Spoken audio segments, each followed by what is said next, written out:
evening in 1802, another young man named Luke Howard stood before the assembled members of London Science Club, about to give a lecture would change life and go on change humanity's understanding of the sky. Luke Howard was a pharmacist by profession, but a meteorologist by cloud since childhood. As a schoolboy, he spent hours staring out of a class window, gazing at a passing cloud. Like everyone else at the time, he had no idea how clouds form or how it stay aloft. But he enjoyed observing their endless transformation. By his own ambition, Luke paid little attention to his lessons. But unfortunately, in the future of meteorology, he managed to pick up a good knowledge of Latin. Compared to the other natural science, meteorology's study of weather was late developed. Mainly because weather is you can't snap a piece of rainbow or section of cloud for convenient study.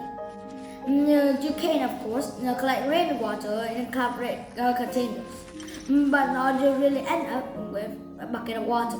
Understanding cloud requires a different approach, which Luke Howard idea came in.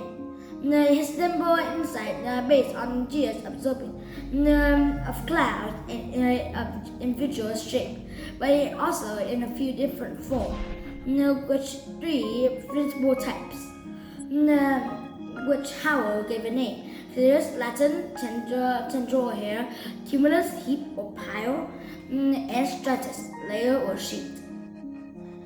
But this wasn't the clever part. Clouds are constantly changing, merging, rising, falling, and spreading throughout the atmosphere, rarely maintaining the same shape for a few minutes.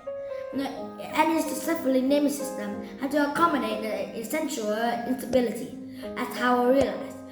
So, in addition to three main cloud types, he introduced theories of intermediate and compact types, as all the way including regular tested occurred among clouds.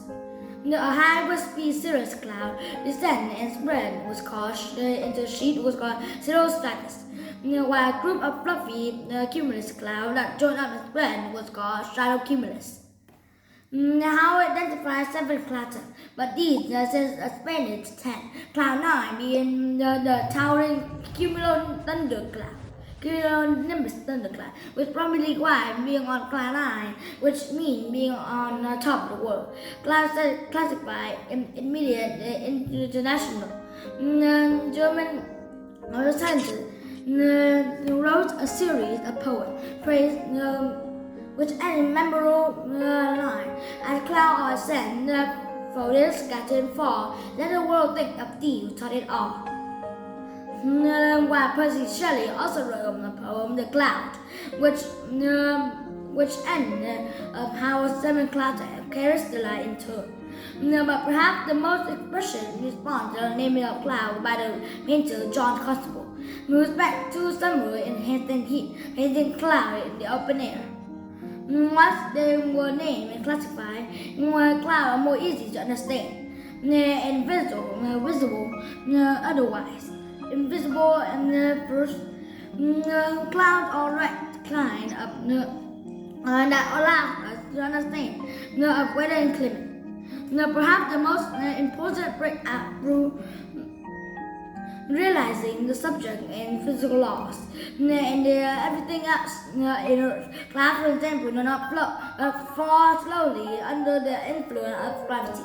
Some of them aloft due to a world sun heat ground, but most of them fall basically descent.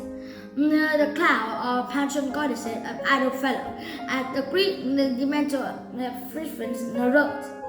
Naturally, the study of clouds remained daydreamers science, aptly founded by a thoughtful young man whose favorite activity staring out of a window at the sky.